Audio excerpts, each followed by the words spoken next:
പിന്നില്ലേ നമുക്ക് എല്ലാവർക്കും ഒത്തിരി ഇഷ്ടമുള്ള ഒരു സിനിമ കാണും. ഒന്നല്ല പല സിനിമകൾ കാണും. നമ്മളത് ഒത്തിരി തവണ കണ്ടിട്ടുണ്ടാവും. അപ്പോൾ അതിലെ പല ഡയലോഗുകളും പല കഥാപാത്രങ്ങളും നമുക്ക് നമ്മുടെ ജീവിതത്തോട് ചേർന്ന് നിൽക്കുന്ന, അല്ലെങ്കിൽ നമുക്ക് ഒത്തിരി ഇഷ്ടം തോന്നുന്ന എൻ്റർടൈൻമെൻ്റ് ആയിട്ടുള്ള, അല്ലെങ്കിൽ വളരെ ചിലപ്പോൾ പ്രണയമായിരിക്കാം, പല തീമിലുള്ള പല സിനിമകളും നമുക്ക് പല രീതിയിൽ ഇഷ്ടപ്പെടുന്നുണ്ട്. അതിന് പക്ഷേ ഒരു സിനിമ അല്ലെങ്കിൽ ചിലപ്പോൾ ഒന്നോ രണ്ടോ സിനിമ നമ്മൾ വീണ്ടും വീണ്ടും എപ്പോൾ വന്നാലും ടി വിയിലോ അല്ലെങ്കിൽ യൂട്യൂബിലോ അല്ലെങ്കിൽ നമുക്ക് കാണുന്ന OTT പ്ലാറ്റ്ഫോമിലൊക്കെ നമ്മൾ പലതവണ തിയേറ്ററിൽ തന്നെ പലതവണ കണ്ട സിനിമയായിരിക്കാം. പക്ഷെ വീണ്ടും വീണ്ടും വീണ്ടും കണ്ടേക്കുന്ന അങ്ങനത്തെ ഒരു സിനിമ എന്തായാലും നിങ്ങൾക്ക് കാണും.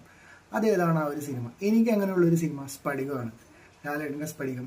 കാരണം എന്താണെന്ന് പറയണ്ടല്ലോ, നമ്മുടെ എല്ലാവർക്കും പ്രിയപ്പെട്ട ഒരു സിനിമയാണ്. അതിലുള്ള ആ ഒരു ജീവിതത്തിൽ കടന്നു പോകുന്ന ആ ഒരു തൊമാച്ചായം കടന്നു പോകുന്ന വഴികൾ നമുക്ക് ഒത്തിരി റിലേറ്റ് ചെയ്യാൻ പറ്റുന്നുണ്ട്. എനിക്ക് ഒത്തിരി റിലേറ്റ് ചെയ്യാൻ പറ്റുന്നൊരു കാര്യമാണ്. അപ്പോൾ അതിലെ പാട്ടുകളായിക്കോട്ടെ, അതിലെ ആക്ഷനുകളായിക്കോട്ടെ, അത് ഭയങ്കരമായിട്ട് നമ്മളെ സ്വാധീനിച്ചേക്കുന്ന സിനിമയാണ്. അങ്ങനെ നിങ്ങൾക്കും ഉണ്ടാവും ഒരു സിനിമ, ഒന്നിൽ കൂടുതൽ സിനിമ കാണാൻ സാധ്യതയുണ്ട്. അത് ഏതൊക്കെയാണെന്നൊന്ന് കമൻറ്റ് ബോക്സിൽ കമൻറ്റ് ചെയ്യാമോ?